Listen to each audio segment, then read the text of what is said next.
ಇಲ್ಲಿ ಅಡುಗೆ ಮಾಡಿದ್ರೂ ಬಂದು ಹೋಟ್ಲಲ್ಲಿ ಊಟ ಮಾಡಿದ್ದೀನಿ ಇವತ್ತು. ನಂತರ ಯಾರಾದರೂ ಇದ್ದೀರಾ ನನಗೆ ಕಮೆಂಟಲ್ಲಿ ತಿಳಿಸಿ. ಹೇ ಗೈಸ್, ಎಲ್ರಿಗೂ ನಮಸ್ಕಾರ.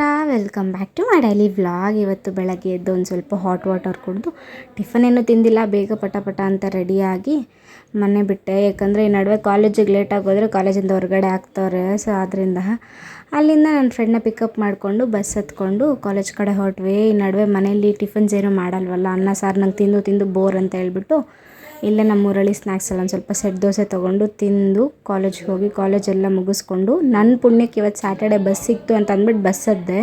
ಸೊ ನಾನು ಅಲ್ಲಿಂದ ಇನ್ನೊಂದು ಬಸ್ ಚೇಂಜ್ ಮಾಡಬೇಕು. ಅಲ್ಲಿ ನೋಡಿದ್ರೆ ಒಂದು ಬಸ್ಸು ಇಲ್ಲ. ಹಾಫ್ ಆನ್ ಅವರ್ ಅಲ್ಲಿ ವೆಯ್ಟ್ ಮಾಡಿದ್ದೀನಿ.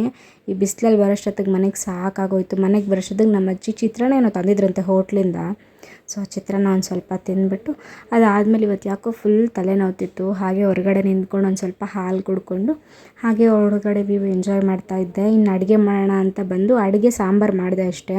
ನಮ್ಮ ಅಜ್ಜಿ ನಾಳೆ ಬಟ್ಟೆ ಒಗೆಯೋಕ್ಕಾಗಲ್ಲಮ್ಮ, ಇವತ್ತು ಒಗೆದ್ರೆ ನೀನು ನಾಳೆ ರೆಸ್ಟ್ ಮಾಡ್ಬೋದು ಅಂತ ಅಂದ್ಬಿಟ್ಟು ಮೇಲೆ ಕರ್ಕೊಬಂದು ನಾನು ನಮ್ಮ ಅಜ್ಜಿ ಇಬ್ಬರು ಬಟ್ಟೆ ಒಗೆದು ಒಣಗಾಕಿ ಮನೆಗೆ ವಾಪಸ್ ಬಂದು ಎಲ್ಲರೂ ಊಟ ತಿಂದ್ಕೊಂಡು ನನ್ನ ದಿನನ ಮುಗಿಸ್ದೆ ಅಂತ ಹೇಳ್ತಾ ಬಾಯ್ ಎಲ್ರಿಗೂ.